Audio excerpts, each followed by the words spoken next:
അലാക്കിന്റെ Dubai പെട്ടി. അപ്പൊ സാധനം ഇതില് കുറവാണ്. അപ്പൊ ബാക്കി സാധനം നമ്മള് വെച്ച് ഫില്ലാക്കി കൊടുക്കും.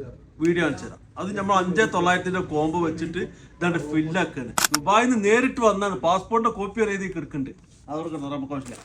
പിസ്ത, ബദാം, കാഷ്യൂ, ഈത്തപ്പഴങ്ങള്,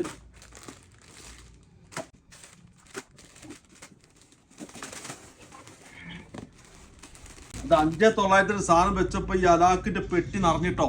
സംഭവം കണ്ടോളിങ്ങളെ.